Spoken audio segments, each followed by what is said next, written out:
혹시 이런 생각해 보신 적 있으세요? 내 쇼핑카트 안에, 내 옷장 안에 온 세상이 다 들어있다. 이런 생각 말이에요. 우리가 매일 쓰는 물건들이 사실은 거대한 글로벌 네트워크의 결과물이라는 사실. 오늘은 바로 그 이야기, 국제 경제학에 대해 쉽고 재미있게 파헤쳐 보겠습니다. 자, 그럼 시작해 볼까요? 아니, 진짜 한번 생각해보세요. 왜 스마트폰은 저 멀리 다른 나라에서 만들고 우리가 매일 마시는 커피는 또 다른 나라에서 오는 걸까요? 그냥 우리나라에서 다 만들면 편하지 않을까요? 바로 이 간단한 질문이 오늘 우리가 탐험할 거대한 세계의 문을 여는 열쇠입니다. 바로 그 보이지 않는 힘, 그게 바로 국제경제학입니다. 이게 무슨 어렵고 딱딱한 학문 이름처럼 들릴 수도 있는데요. 전혀 그렇지 않아요. 이건 그냥 국가들이 어떻게 서로 물건을 사고 팔고 또 투자를 하는지, 그러니까 우리 실제 생활에 어떤 영향을 미치는지를 설명해주는 아주 흥미진진한 이야기랍니다. 자, 그럼 첫 번째 이야기부터 시작해 볼까요? 대체 우리 세상이 얼마나 글로벌해졌는지, 우리가 얼마나 긴밀하게 연결된 세상에 살고 있는지 그 규모부터 한번 제대로 들여다보죠. 지금 당장 주변을 한번 쓱 둘러보세요. 혹시 뭐가 보이시나요?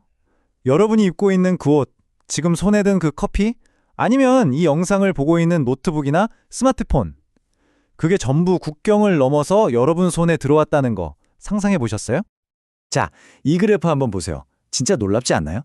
1960년부터 지금까지 미국 경제에서 수출이랑 수입이 차지하는 비중이 말 그대로 수직 상승했어요. 이게 바로 지난 수십 년간 세상이 얼마나 촘촘하게 연결됐는지를 한눈에 보여주는 거죠. 이렇게 무역량이 폭발적으로 늘었으니까 그럼 당연히 미국이 세계 최고 무역국가 아니냐고요? 과연 그럴까요?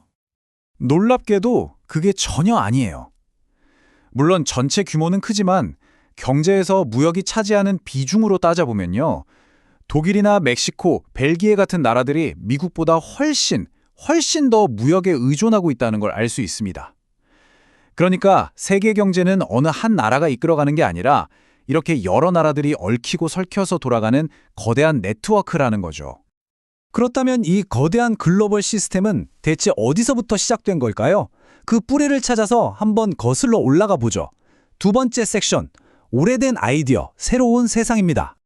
경제학의 아버지라고 불리는 애덤 스미스가 무려 1776년에 한 말이에요. 들어보세요.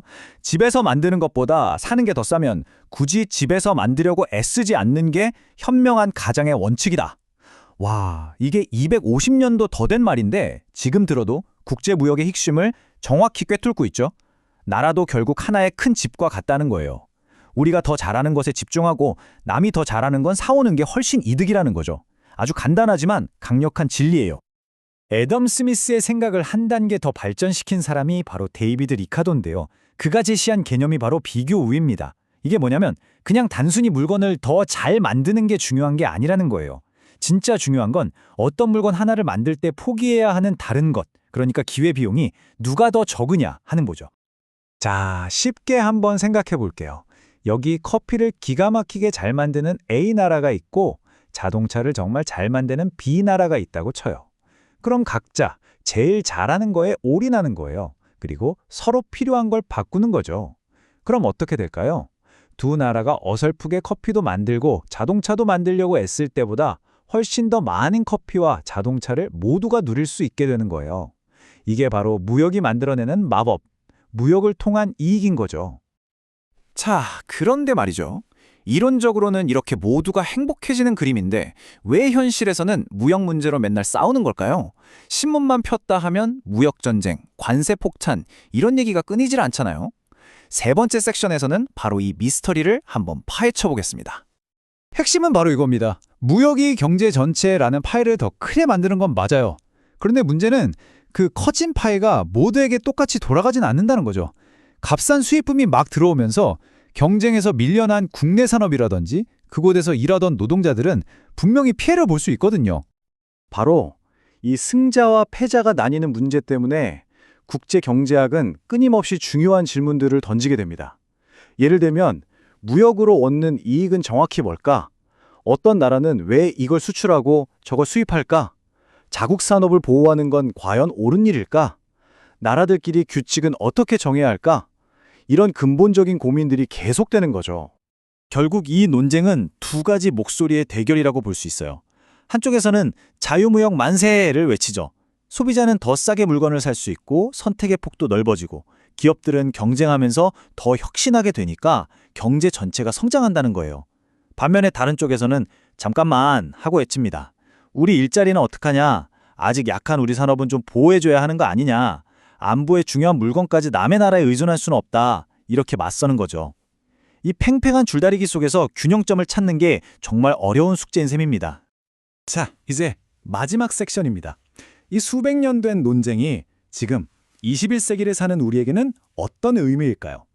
기로에 선 세계화, 우리는 지금 어디로 가고 있을까요?